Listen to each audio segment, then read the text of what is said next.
Thank you Jesus. Semakin manis, bertambah manis, semakin berkenan, dan terus berkenan ku berbahagia mengenalmu Tuhan, ku mengasihimu hingga akhir. Katakan lebih sungguh di hadapan Tuhan. Semakin manis, bertambah manis, semakin berkenan, dan terus berkenan ku berbahagia mengenalmu Tuhan. Demikian kehidupan kami di hadapan-Mu Tuhan. Semakin manis, semakin manis, bertambah manis, semakin berkenan, dan terus berkenan ku berbahagia mengenalmu Tuhan, ku mengasihimu hingga semakin manis, semakin manis, bertambah manis, semakin berkenan,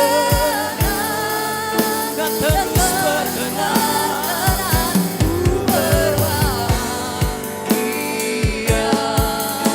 mengenalmu Tuhan.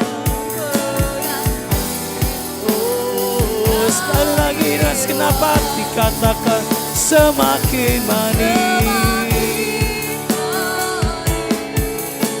bertambah manis, semakin berkenan, dan terus berkenan ku berbahagia mengenalmu Tuhan, ku mengasihi.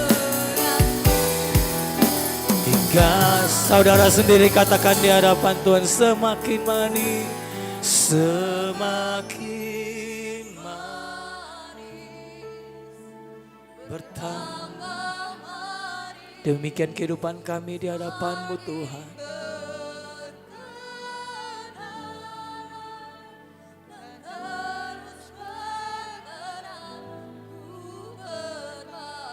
Buat setiap kami yang mengasihi Engkau Tuhan,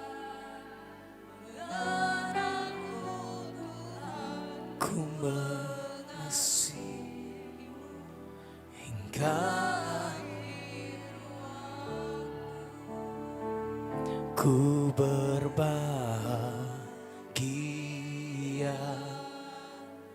mengenalmu Tuhan, ku mengasihimu hingga akhir.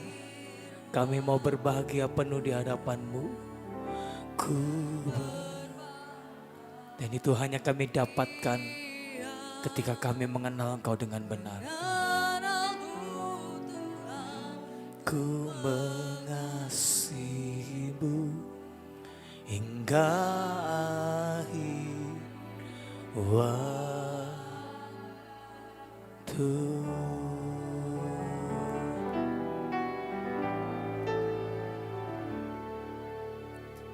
Terima kasih Tuhan, terima kasih. Demikian pujian ini menjadi komitmen kami di hadapan-Mu, kerinduan kami di hadapan-Mu ya Tuhan. Untuk kami mau disempurnakan selalu, kehidupan kami mau disempurnakan selalu menjadi semakin manis dan bertambah manis.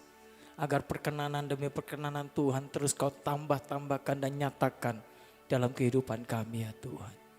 Satu hal yang kami tahu pasti, bahwa bahagia kami penuh hanya ketika kami mengenal Engkau dan mengasihi Engkau ya Tuhan. Kami nggak pernah akan mendapatkan kebahagiaan dalam bentuk apapun tanpa pengenalan akan Tuhan. Terima kasih pagi hari ini tuntun kami dalam firman-Mu. Kami mau mendengarkan firman-Mu, suara-Mu, kebenaran-Mu, ajaran-Mu, nasihat-Mu ya Tuhan. Pakai hamba-Mu Tuhan pagi hari ini. Hamba tahu hamba terbatas, penuh, banyak kesalahan dalam hidup hamba-Mu.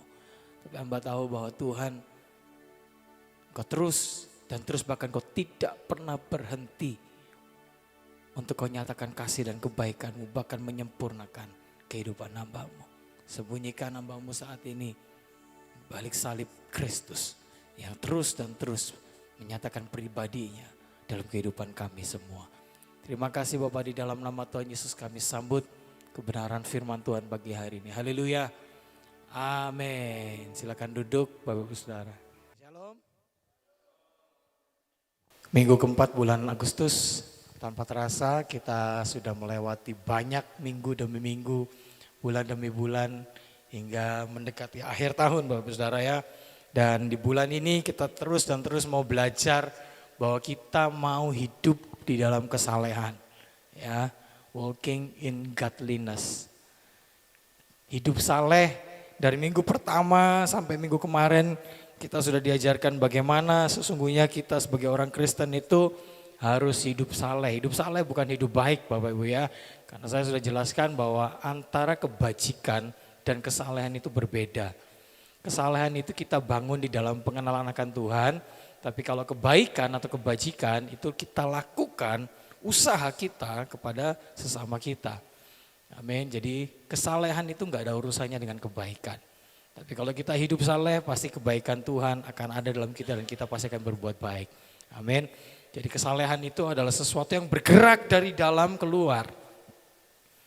Itu kesalehan. Tapi kalau cuma sekedar kebaikan saudara atau kebajikan itu terkadang hanya pencitraan juga bisa. Ya banyak, ya kita tahu kondisi zaman now ada banyak pencitraan-pencitraan terjadi ya. Tetapi sesungguhnya di balik itu semua ada banyak motivasi-motivasi terselubung di dalamnya. Tapi kalau kita hidup dalam kesalehan, gak ada dan gak lain dan gak bukan, cuma satu, pribadi Kristus yang dinyatakan dalam kehidupan kita. Dan banyak orang pun akan diberkati melalui kehidupan kita. Setuju katakan amin. Coba lihat kiri kanannya sama-sama bilang, ayo kita hidup saleh yuk. Duh, kok gak kedengeran suaranya? Nah, sekali lagi sambil rame saudara. 1, 2, 3. Ayo kita hidup saleh. Bukan mat saleh ya. Mat saleh itu siapa saya nggak tahu. Tapi kita hidup saleh. Ya, 2 Petrus 1 ayat yang ketiga. Ayat tema kita di bulan ini selalu mengatakan bahwa karena kuasa ilahi dari Tuhan, kuasa ilahinya telah menganugerahkan kepada kita segala sesuatu yang berguna untuk hidup yang saleh melalui pengenalan kita akan Dia ini. Jadi hidup saleh itu bukan karena kuat dan gagah kita. Kita gak akan pernah bisa hidup saleh dengan cara kita, dengan daging kita. Minggu lalu Bugem khotbah sangat bagus saudara.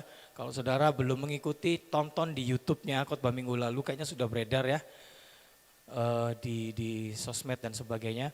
Saudara saksikan lagi saudara ya, kita sama-sama belajar bahwa kita nggak bisa hidup saleh dengan cara kita, dengan kedagingan kita. Tapi itu semua karena kuasa Tuhan, kuasa ilahinya dan anugerahnya ya, supaya kita ini bisa hidup saleh. Yang pasti semuanya karena apa? Pengenalan akan Dia. Hidup saleh itu pasti akan membawa kita kepada pengenalan akan Tuhan. Bahkan Bugem waktu itu menjelaskan ya, hidup saleh itu ending-endingnya adalah menjadi penyembah yang benar. Inline dengan apa yang kita terus ajarkan di tempat ini. Ya. Bahkan diartikan bahwa hidup saleh itu juga salah satunya adalah beribadah atau menyembah. Apa sih menyembah atau apa sih beribadah? Gak lain dan gak bukan ketika kita membangun hubungan dengan Tuhan. Amin. Jadi hidup saleh itu ketika kita punya hubungan dengan Tuhan.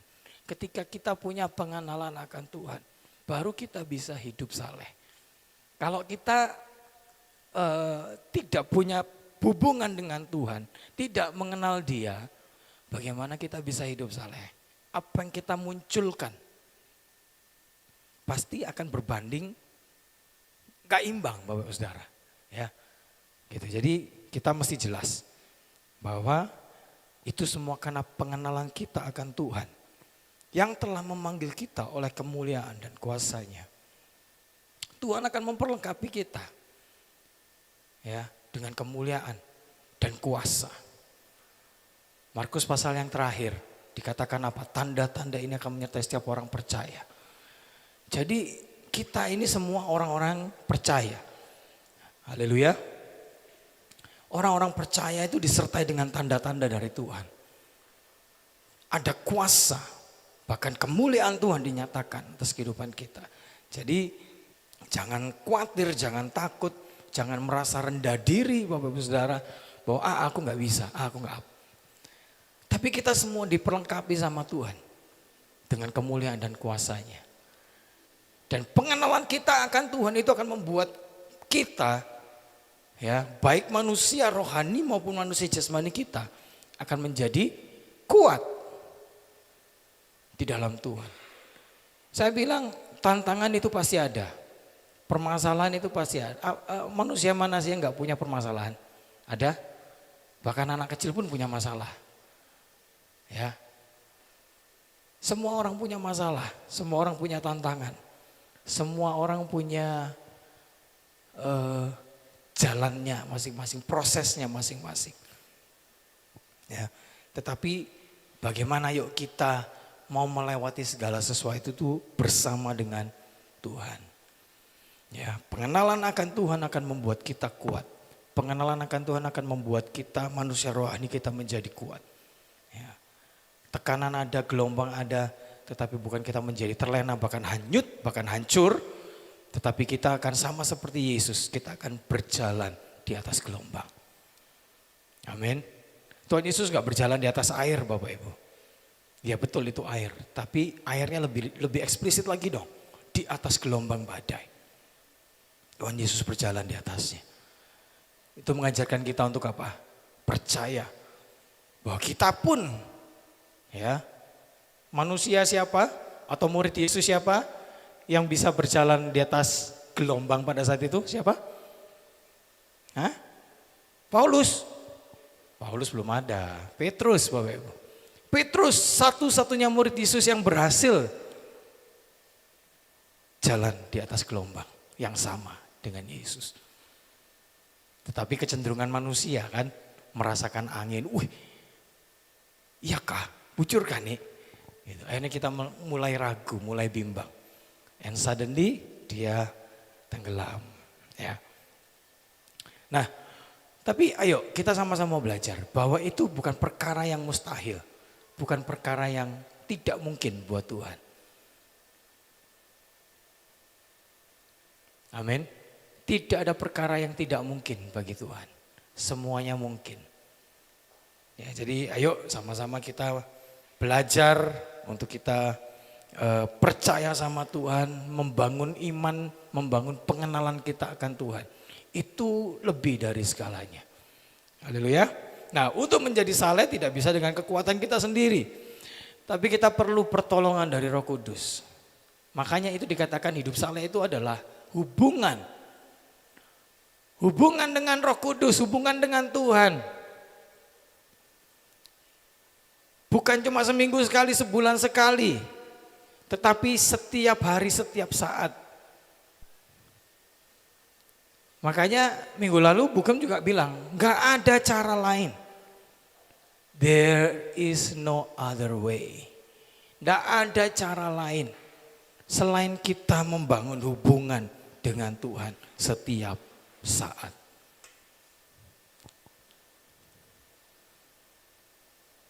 "24 jam kita punya waktu, saudara.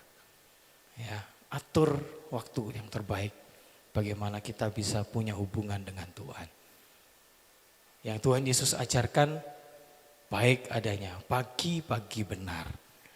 Ya, saya pun ya sama anak-anak kita enggak pagi-pagi benar. Paginya sudah matahari sudah muncul, jam-jam 5:30 itu. Kalau Tuhan Yesus itu matahari belum muncul.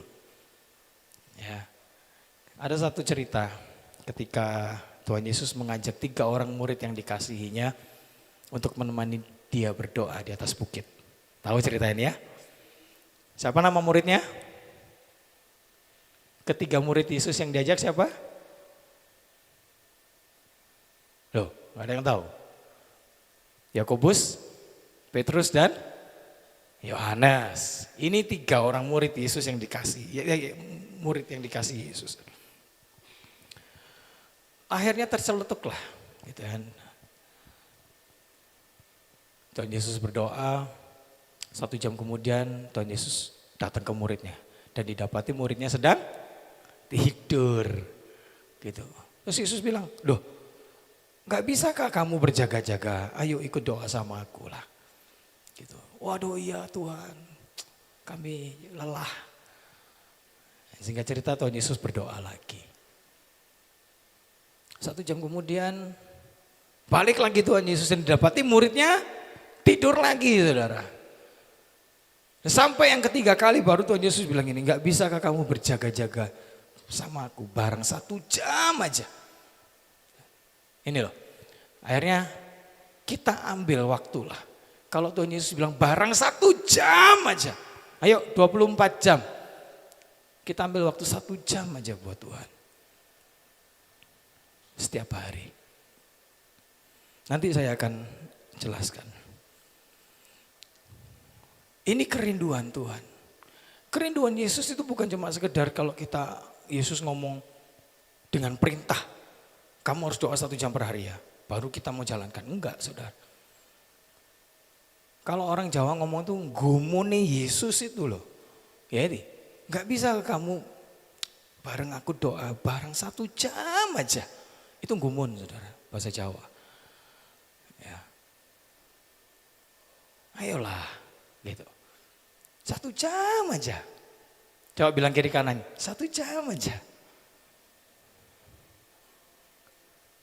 Mau nggak suami istri dan yang ada anaknya coba saling lihat-lihatan, mau nggak 1 jam aja setiap hari? Loh, suami istri kok diam-diam baik? Ayo 1 jam aja.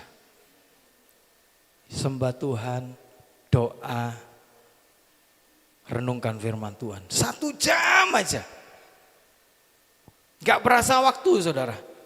Susahnya itu waktu melek itu loh. Itu aja yang susah. Nah, kami ajarkan sama anak-anak kami. Ketika bangun pagi melek. Langsung masuk kamar mandi. Cuci muka. Kenapa kami tidak pernah membiasakan mereka berdoa di atas kasur? Auranya. You know aura? Aura apa? Bobok lagi. Udah doanya di sini aja. Ndak, bangun. Gitu. Doa di atas kasur itu. Aduh, apalagi pagi-pagi Bapak Ibu Saudara. Itu apalagi lelap gitu kan masuk penyembahan terus mereka ada. Wah lewat dah. Nah itu namanya rest in his presence. Gitu. Lelap dalam hadirat Tuhan. Enggak, cuci muka. Lakukan sesuatu kegiatan dulu. Jadi kami tuh tiap hari doa di belakang. Di ruangan belakang. Kalau Jesse sebelum ke ruangan belakang itu dia naik sepeda dulu. Biar melek. Ya enggak apa-apa, itu kan cara-caranya anak-anak itu. Seperti apa. Tapi gini loh, ayo. Barang 1 jam aja. Kita ambil waktu di hadapan Tuhan. Hidup saleh itu enggak bisa dibangun dengan daging kita. Bugam udah jelaskan. Ya.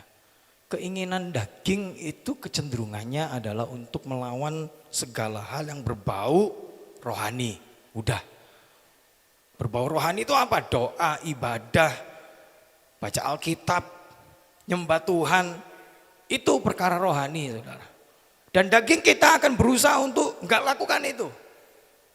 Apapun alasannya apa? Ngantuk lah, gak ada waktu lah, haur lah. Ya, jadi kalau kita mau hidup saleh, maka kita harus menundukkan Ini yang saya mau bilang dan saya mau ajarkan. Pikiran kita. Ya, jadi ada satu momen Bapak Saudara, waktu itu istri saya, kami ngobrol. Terus istri saya tiba-tiba bilang gini, biasa percakapan kami itu terkadang ada perkataan-perkataan yang mengejutkan, celetukan-celetukan yang bisa bikin saya syok gitu ya. Itu saya sama istri saya. Tiba-tiba dia bilang gini, apa yang paling berharga dalam hidupmu? Yang bisa menggantikan peran Tuhan dalam hidup. Wah. Gimana gak syok dengan perkataan seperti ini? Apa yang paling berharga dalam hidup kita yang itu bisa sampai menggantikan peran Tuhan dalam hidup kita? Minggu lalu Bu Gem ngasih contoh sangat jelas. Nih. Apa ini? Cell phone. Akhirnya kita di sel di dalam phone. Kita terpenjara oleh handphone. Gak bisa lepas dari HP. Anak-anak kecil dengan dalil yang baik. Oh supaya tenang dikasih HP. Begitu HP-nya diangkat. Wah tantrumnya minta ampun. Ya kan? Kehilangan uang atau ketinggalan uang gak apa-apa. Tapi ketinggalan HP bisa ribut Bapak Ibu. Saya itu udah paling shock ya. Tiba-tiba kalau misalnya anak atau istri saya tiba-tiba bilang, HP-ku mana? Waduh, ini keputusan yang tiba-tiba bisa membuat kita berpulang balik untuk kembali. Demi apa? Handphone, ya toh ya. Betul? Kehilangan dompet, bukan kehilangan, ketinggalan dompet gak apa-apa. Kalau di sini masih ada QRIS, aman. Ya toh? Wah, gak apa-apa. Ketinggalan HP, putar balik. Putar balik gitu. Waktu saya diperhadapkan dengan pertanyaan ini, apa yang paling berharga dalam hidupmu? Yang bisa menggantikan peran Tuhan sebagai pusat penyembahan. Kan saya pernah bilang, you are what you worship. Anda apa yang Anda sembah. Kita ini apa yang kita sembah hari ini. Kalau kita betul-betul menyembah Kristus, maka kita akan menjadi seperti Kristus. Amin. Tapi terkadang posisi Kristus itu bisa tergantikan dengan banyak hal. Betul enggak? Tadi ungkapannya Bu Wi di enggak tahu di bagian mana tadi itu. Jadi khotbah ini inline dengan apa yang beliau sampaikan tadi. Saya jawab, yang bisa menggantikan peran Yesus dalam hidup saya dan itu sangat berharga adalah pikiran saya. Pikiran. Iya kita mesti mikir Pak, berjalan setiap hari itu kalau nggak mikir ya salah. Pasti kita mikir, tapi gini loh, pikiran kita ini terkadang ya itu bisa menentukan banyak hal. Kita bisa merancangkan segala sesuatu dengan pikiran kita, makanya nggak gampang. Bahkan Rasul Paulus pun akan bilang, ya Rasul Paulus mengajar kepada kita pun bahwa kita itu nggak mudah untuk menaklukkan pikiran kita kepada pikiran Kristus. Bahasanya itu udah dikatakan ditaklukkan, ditundukkan. Kita nggak bisa cuma, oh ya pikiranku disayang-sayang, nggak bisa. Pikiran kita harus ditundukkan dan ditaklukkan. Jadi saya jawab, gitu. Cukup lama waktu itu kayaknya saya jawabnya dengan perenungan. Dan akhirnya saya jawab yang paling berharga dalam hidup saya adalah pikiran saya sendiri. Maka saya akan bergerak dengan pikiran saya sendiri. Saya, even penyembahan saya, ya, gimana ngomongnya? Pikiran saya mengontrol penyembahan saya. Apa yang harus saya perkatakan? Apa yang harus saya ucapkan? Pikiran saya mendrive apa yang harus saya doakan. Dan itu terkadang harus sesuai dengan apa yang saya mau. Saya harus paksakan kepada Tuhan. Berapa banyak kita sering begitu. Kita doa maunya kita. Tuhan gini. Dalam nama Tuhan Yesus kabulkan. Amin. Kita kontrol Tuhan. Kita kontrol penyembahan. Enggak kita ya, enggak kita. Saya. Saya kontrol saudara. Itu bahaya. Dan akhirnya seluruh hidup saya dikendalikan betul oleh pikiran saya. Nah ini kita mau belajar. Apa yang salah dengan pikiran kita? Ayo multimedia buka. Ini yang harus kita lakukan. Tapi kita juga mau belajar dari ayat ini. 2 Korintus 10 ayat 3 sampai 5. Memang kami masih hidup di dunia, tetapi kami tidak berjuang secara duniawi. Sampai sini dulu. Kita sering berusaha untuk menguasai pikiran kita dengan cara duniawi. Gak bisa Bapak Ibu, gak bisa. Ya, memang kita masih hidup di dunia, tapi kita tidak berjuang secara duniawi. Next. Karena senjata kami dalam perjuangan bukanlah senjata duniawi, melainkan senjata yang diperlengkapi dengan kuasa Allah yang sanggup untuk meruntuhkan benteng-benteng. Sampai sini dulu, jangan diganti. Ketika kita menerima Tuhan Yesus sebagai Tuhan dan Juru Selamat, hidup kita yang lama sudah berlalu. Maka kita lahir menjadi manusia baru. Ya, maka segala sesuatu dalam hidup kita itu bukan lagi hal-hal yang berbau duniawi. Dan kita tidak bisa pakai cara duniawi saudara untuk menaklukkan perkara duniawi. Jadi kita perlu senjata yang diperlengkapi dengan kuasa Tuhan. Perlengkapan senjata Allah, saya nggak akan bahas itu. Yang saya akan bahas ya dari ayat ini. Ya, melainkan senjata yang diperlengkapi dengan kuasa Allah yang sanggup untuk meruntuhkan benteng-benteng. Next ayat selanjutnya. Kami mematahkan setiap siasat orang dan merubuhkan setiap kubu-kubu yang dibangun oleh keangkuhan manusia untuk menentang pengenalan akan Allah. Kami menawan segala pikiran dan menaklukkannya kepada Kristus. Oke. Apa yang salah dengan pikiran? Sebetulnya nggak ada yang salah. Tetapi akan menjadi salah ketika kita mulai dengan pelan. Iblis itu ya, oke kita bisa bilang iblis, tapi ternyata kita itu bisa membangun benteng demi benteng. Kita bisa membangun kubu demi kubu dalam pikiran kita. Siasat itu ya jelas. Siasat manusia, siasatnya siapa? Siasatku sendiri. Kita bangun dalam pikiran kita. Lapis demi lapis. Lapis demi lapis. Nah, pikiran kita itu adalah benteng atau kubu yang dibangun oleh keangkuhan atau kesombongan kita, saudara, untuk menentang pengenalan akan Allah. Saya akan jelaskan, terselubung, gak kerasa, tapi itu akan membuat kita menyimpang jauh dari Tuhan. Ayo, pikiran kita adalah benteng atau kubu yang dibangun oleh keangkuhan dan kesombongan kita, saudara. Untuk apa? Menentang pengenalan akan Allah. Itu tujuannya. Mungkin kita nggak frontal memberontak dari Tuhan. Tuhan aku nggak Tuhan-Tuhanan lagi. Enggak. Kita tetap percaya Tuhan Yesus itu ada. Tetapi itu yang dikatakan kita mengingkari.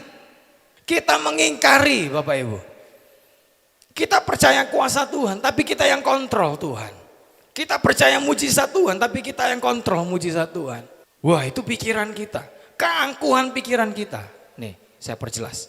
Keangkuhan dan kesombongan pikiran kita itu seperti apa?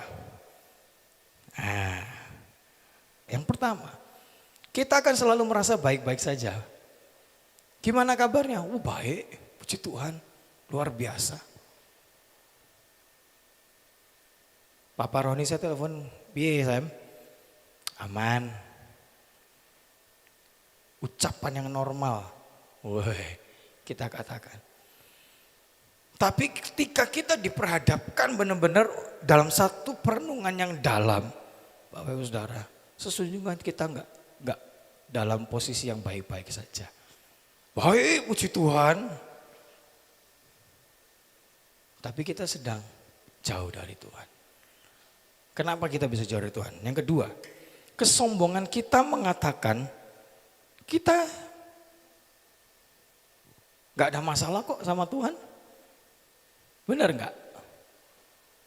Saya doa, saya melayani Tuhan. Jadi saya enggak punya masalah kok sama Tuhan. Padahal sesungguhnya kita sendiri yang paling tahu hubungan kita sama Tuhan. Berapa banyak kita juga sering seperti itu. Oh, nggak apa-apa Tuhan, nggak ada apa-apa kok aku sama engkau. Padahal sesungguhnya kita sedang tidak punya hubungan dengan Tuhan. Tapi kita pakai dalih apa? Nggak apa-apa Tuhan, nggak ada apa-apa. Nggak punya hubungan sama Tuhan itu artinya ada apa-apa, saudara. Jangan dibilang itu nggak apa-apa. Loh, itu masalah. Matius pasal yang ke-7 ini ayat yang paling saya istri takuti. Saya kira semua juga setuju ya. Matius pasal yang ke-7. Aku udah melayani engkau Tuhan ribuan kali, jutaan kali. Aku sudah bernubuat, Tuhan aku sudah mendoakan orang sakit. Aku udah ngasih persepuluhan, paling gede lagi Tuhan. Aku udah kasih persembahan paling banyak, aku sudah donasi kasih makan ribuan orang. Tapi Tuhan bilang apa? Aku gak kenal kamu. Jadi gak punya hubungan sama Tuhan itu masalah. Dan itu masalahnya besar. Sampai Tuhan bilang, enyah engkau pembuat kejahatan. Itu masalah Bapak Ibu. Jadi jangan dibilang, oh aku gak ada masalah kok sama Tuhan. I'm good, I'm okay. Wow. Yang ketiga, kesombongan pikiran kita akhirnya mulai menyesatkan dan mengarahkan hidup kita untuk mulai kompromi dengan kedagingan kita. Tapi kita punya dalil. Allah mengerti, Allah peduli segala, saya nggak bilang persoalan, kejatuhan yang aku alami. Kita seenaknya, akhirnya kita istilahnya berbuat dosa, tapi kita nggak ngerasa bersalah. Oh Tuhan tahu kok aku manusia yang lemah. Oh Tuhan tahu kok keterikatanku. Aku minta ampun, Tuhan pasti ampuni. Wah kita pakai dalil-dalil seperti itu saudara. Untuk apa sih namanya itu? Kok saya kehilangan kata-kata itu ya. Untuk mengkonfirmasi perbuatan kita yang salah itu. Tapi kita merasa kita nggak salah. Tuhan mengerti, Tuhan peduli. Tuhan maha tahu. Tuhan tahu hatiku, yang penting aku mengasihi Tuhan. Tuhan tahu bahkan aku melayani Tuhan kok. Dan itu gak apa-apa. Waduh ini saudara. Ini terus kita lakukan maka kita akan melenceng. Tuhan penuh kasih. Ending-endingnya akan membawa kita untuk menentang yang namanya pengenalan akan Kristus. Semua dari mana? Pikiran kita. Gak apa-apa kok aku maki orang. Gak apa-apa kok aku ngomong kasar. Gak apa-apa kok aku menggibah orang. Gak apa-apa kok aku menjelekkan orang. Dan kalau ini kita lakukan terus menerus tanpa sadar, maka hidup kita pasti akan melenceng. Kebenaran tidak membebaskan, tapi kebenaran akan digunakan sebagai pembenaran. Wah ini bahaya. Saya tahu pikiran ini sangat berbahaya, makanya saya berbagi sama saudara. Ya, supaya saudara belajar dan tidak menjadi seperti apa yang saya lakukan gitu. Ya. Ini bisa merasuki bahkan even ini seorang hamba Tuhan, pelayan Tuhan, kayak sekali berapapun. Pikiran kita itu berbahaya. Benteng demi benteng, kubu demi kubu dibangun dalam pikiran kita. Kita tahu kita melenceng, tapi kita punya dalil. Enggak, Tuhan tahu kok. Tuhan mengerti, Tuhan mengasihi. Makanya saya sering bilang amal ibadah kita tidak menentukan kita masuk surga atau enggak. Betul? Enggak ada urusan amal ibadah kita. Itu mungkin saudara kita yang di sana. Ya. Mau kita ibadah ribuan kali, kalau kita enggak dikenal sama Tuhan, enggak masuk surga. Makanya yang saya juga paling takutkan selain Matius pasal yang ke-7, ada juga yang kedua. Pastikan nama kita tercatat dalam buku kehidupannya Tuhan. Amin. Caranya gimana Pak Agam? Hidup saleh. Ya. Kebenaran tidak akan membebaskan, tapi kebenaran akan digunakan sebagai pembenaran. Gitu. Nah, lalu gini, kita punya pertanyaan, lalu kenapa kok Tuhan seolah-olah lepas tangan? Tuhan membiarkan. Tuhan gak menghukum. Wah, ini pertanyaan saudara. Tuhan tahu kita melenceng, tapi kenapa Tuhan gak tegur? Atau Tuhan nggak tarik kita kembali? Oh, ada caranya Bapak Saudara. Mau pakai cara apa? Halus? Tuhan ngomong seperti angin sepoi-sepoi basah? Bisa. Ya. Tuhan mau ngomong pakai cara yang ditelan ikan 3 hari? Seperti siapa? Yunus? Bisa. Saudara tinggal pilih aja. Tuhan mau pakai cara apa? Api? Saudara tinggal pilih. Semakin kita mengeraskan kepala, semakin berat proses yang harus kita hadapi. Semakin kita melembutkan hati, seperti angin sepoi-sepoi basah. Tuhan berbicara dan kita berubah. Kalau saya lebih milih itu, saudara. Tapi realitanya nggak begitu. Ya. Tapi kalau itu pun kita nggak sadar, akhirnya gini. Roma pasal yang ke-8 mengatakan bahwa segala makhluk diserahkan kepada kesia-siaan. Betul? Tuhan bukan lepas tangan. Tuhan bukan membiarkan. Enggak. Tapi terkadang Tuhan sudah pakai berbagai macam cara untuk menegur kita dan berbicara sama kita, tapi kita abaikan. Dan akhirnya Bapak Saudara, Tuhan angkat tangan. Kita diserahkan kepada yang namanya kesia-siaan. Sekarepmu itu Tuhan. Kamu bisa kan? Kamu mampu kan? Ayo coba. Makanya Tuhan seolah-olah diam.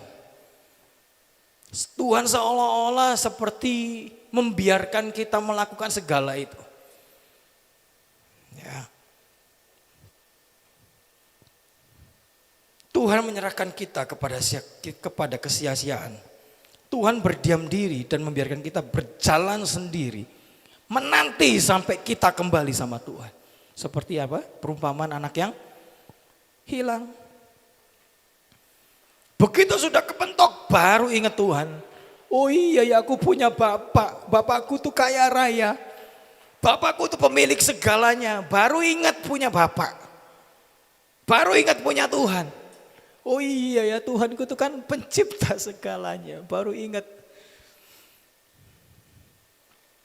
Tapi sudah sejauh mana kita menyimpang. Sudah sejauh mana kita tersesat. Bapak Ibu Saudara.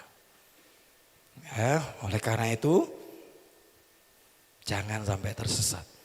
Nah, lalu bagaimana caranya agar setiap benteng dan kubu dalam pikiran kita ini bisa dikalahkan? Yang pertama, bertobat. Gak ada cara lain. Bertobat dan akui kalau kita melenceng.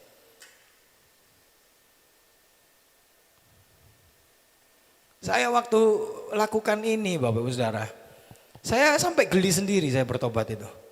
Tuhan, rasanya aku ini gak salah, tapi aku salah. Tuhan, pikiranku ini kayaknya gimana ya? Tapi ternyata, oh iya, pikiranku mengontrol segalanya. Jadi bertobat saudara, dan akui kalau kita sudah melenceng. Yang kedua, konsisten mengakui kesalahan kita. Kita harus terus mengingatkan pikiran kita. Karena prosesnya pasti susah untuk menaklukkan pikiran kita kepada pikiran Kristus. Kenapa? Karena kita sudah terbiasa bertahun-tahun lamanya dengan pikiran kita. Dan untuk mengubahnya gak mungkin satu dua hari.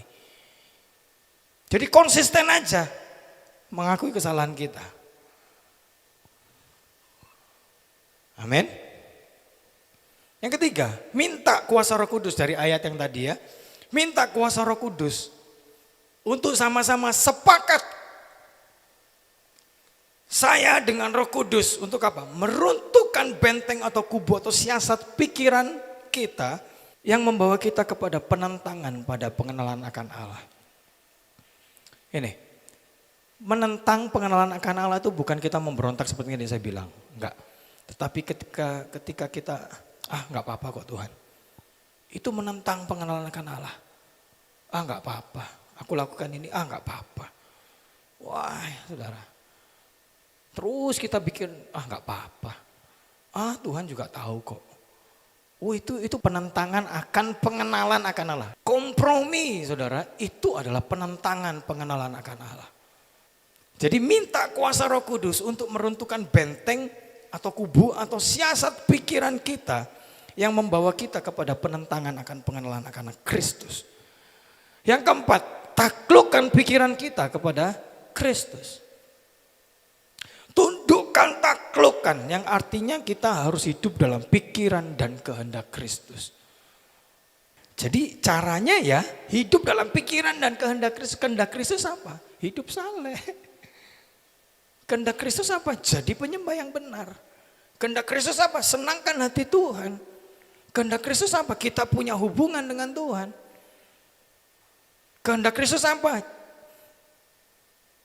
Kehidupan kita diperbarui. Manusia baru, manusia Kristus. Kehendak Kristus apa? Jangan jadi serupa dengan dunia ini, tapi serupa seperti Kristus. Itu kehendak Kristus.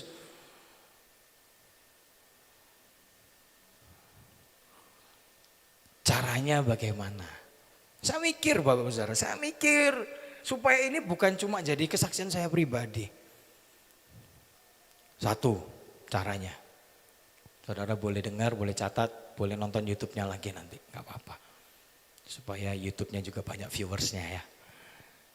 Satu caranya, terapi. Ayo, dah. Terapi apa Pak Gem? Bukan terapi pijat, bukan. Terapi apa? Terapi dengan doa, penyembahan dan firman Tuhan setiap hari. Amin.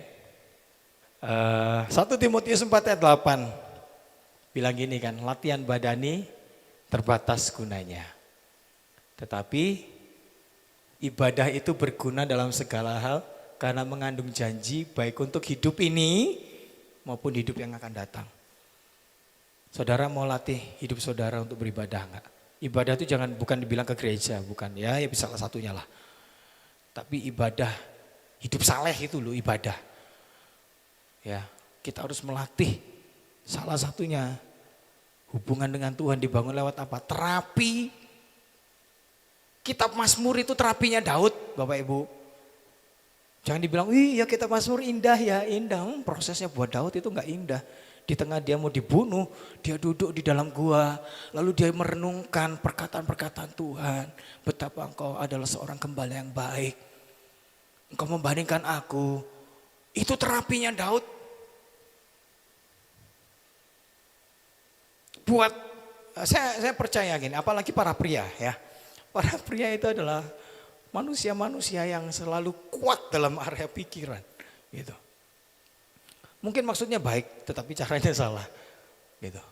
Ya, tapi gini, selama kita sudah terbiasa dengan pikiran kita, cara kita, dan lalu kita mendengar khotbah, taklukkan dengan pikiran Kristus ya.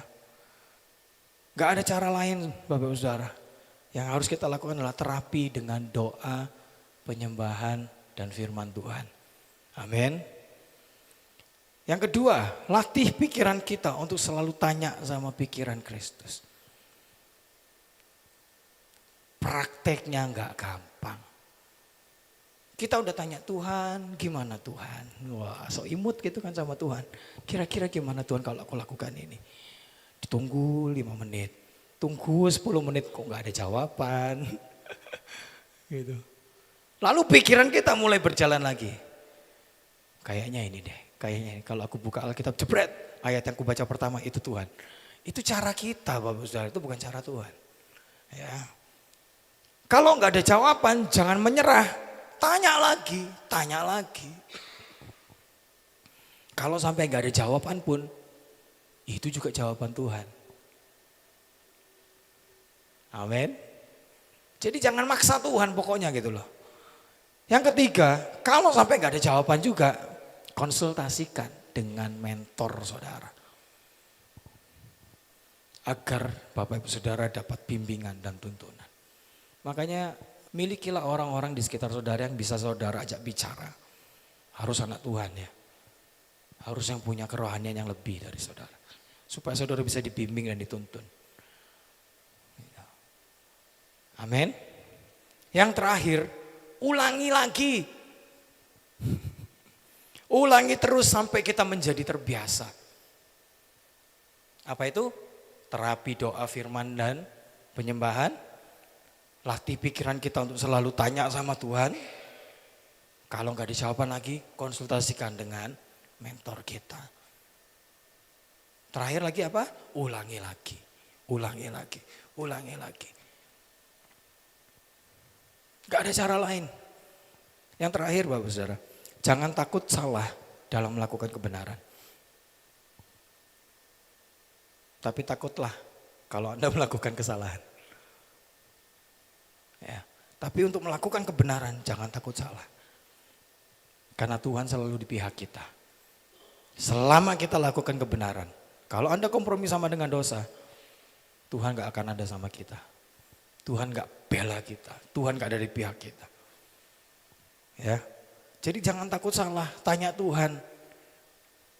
Lalu, iya ini benar saudara Tuhan apa enggak ya? Udah jangan takut, jangan ragu saudara. Minta konfirmasi. Tuhan kalau emang ini engkau, kasih aku konfirmasi Tuhan satu lagi. Jadi jangan takut salah dalam melakukan kebenaran karena Tuhan selalu di pihak kita. Amin. Titus 2 ayat 11 sampai 12. Karena kasih karunia Allah yang menyelamatkan semua manusia sudah nyata. Ia mendidik kita supaya kita meninggalkan kefasikan dan keinginan-keinginan duniawi. Dan supaya kita hidup bijaksana, adil, dan beribadah hidup saleh di dalam dunia sekarang ini. Beribadah di situ itu saleh. Ya, di dalam dunia sekarang ini. Haleluya. Yang tadi saudara ayat untuk menunjang bahwa Tuhan menyerahkan kita kepada kesia-siaan, kecemaran. Itu Roma 1 ayat 24, 26, 28 sampai 32. Karena itu Allah menyerahkan mereka kepada keinginan hati mereka. Ini. Kita terkadang memilih sesuai dengan maunya kita, dagingnya kita. Kompromi demi kompromi. Ya. Nanti saudara baca sendiri di rumah. Roma 1 ayat 24 sampai 32. Mari kita kuasai hati dan pikiran kita dan kita mau taklukkan kepada pikiran Kristus, kepada kehendak Kristus. Maka Tuhan akan menyertai setiap langkah kehidupan kita. Haleluya. Percaya sama Tuhan saudara, Tuhan pasti ada di pihak kita kalau kita lakukan kebenaran. Amin. Mari kita